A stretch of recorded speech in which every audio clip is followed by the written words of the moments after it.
Master, I want to see. And that's what Bartimaeus, the blind man, in today's gospel said to Jesus. Master, I want to see.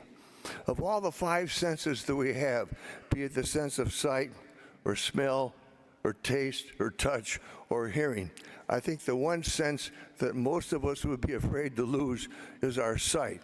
Blindness. We can't see. Total blindness. I don't think too many of us know a blind person per se. But back in college, I had a classmate who had been blind since birth. His name was Steve Rogers. Steve did not use a white cane when he walked. He didn't need it like most blind people. Steve walked our entire college campus without a cane and with an amazing sense of where he was.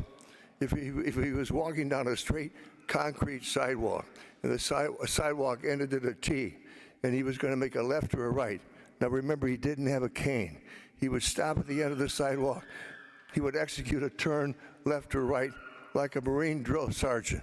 It was amazing. How did he know the sidewalk ended? When he came up to our dormitory, we had about 8 or 9 steps to get up to our dormitory on our college campus.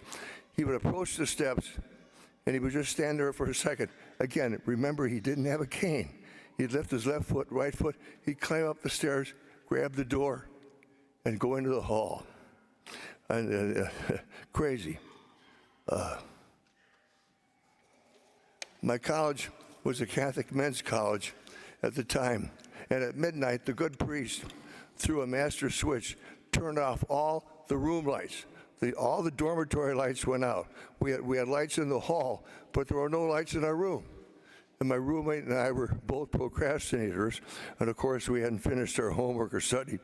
So we stocked up on candles, and by the time we lit the candles in our room to study, it looked like a religious shrine. But Steve lived across the hall. Lights out for Steve, no problem. We could hear his typewriter clickety-click, clickety-clack, clickety-clack as he did his homework at nighttime. Lights out meant no problem for him. He did it in total darkness. Also, Steve Rogers' real beauty was that he could see better with his heart than we could see with our eyes. Frequently, 3 or 4 of us would be sitting in his room and just shooting the breeze and usually discussing some kid we didn't like or tearing him down or making fun of somebody who was not in the room. And Steve would sit there and quietly listen. Then all of a sudden, he would talk. And he would mention some very positive thing about that person that we just put down. And he usually made all of us feel very, very small. He was certainly more Christ-like than most of us.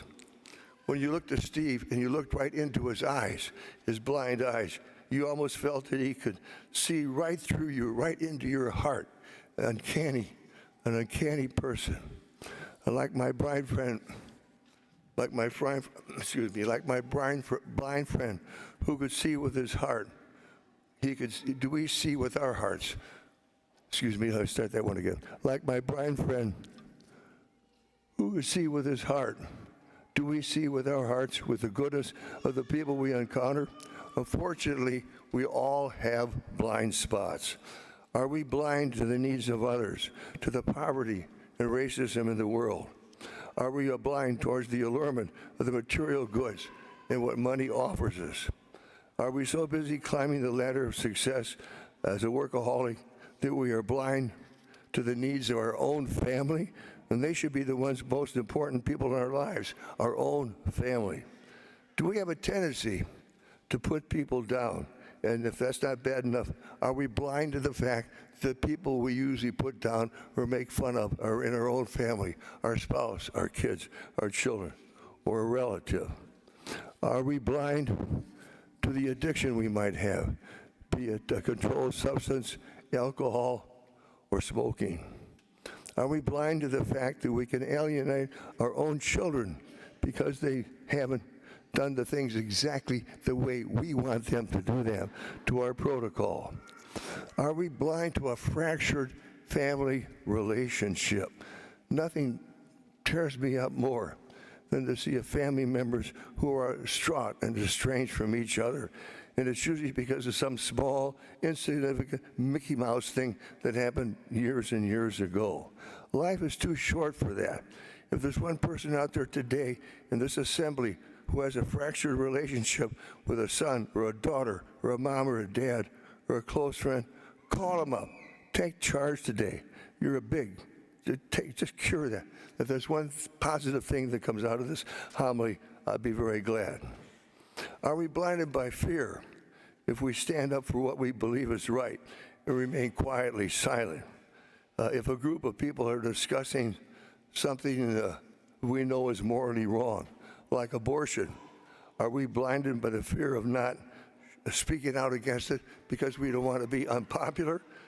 How we're doing the right thing is frequently unpopular. In fact, in today's society, Catholicism and Christianity is countercultural. It's countercultural, particularly with today's morals that we live in.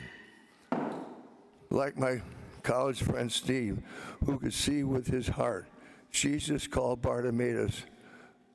Jesus cured Bartimaeus of his physical blindness because Bartimaeus could see with his heart who Jesus was.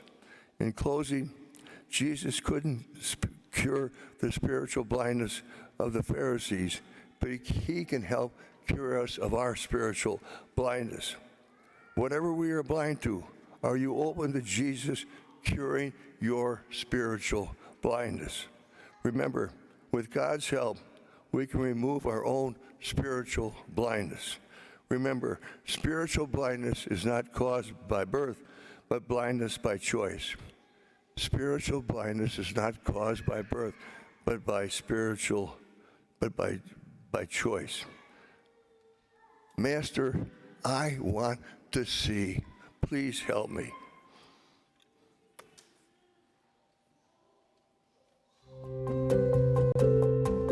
Thank you for joining us today. Our digital ministry provides a valuable service to parishioners and visitors alike. How wonderful that we can share God's Word, the celebration of the Eucharist, and other important words and events with those who may not be able to be with us in person. If you would like to support this effort, please go to olphglenview.org. Click on the gold donate button and then the Sunday giving icon to make a contribution on our secure online giving portal. We sincerely appreciate your past and ongoing support. Thank you for helping us continue this ministry. God bless.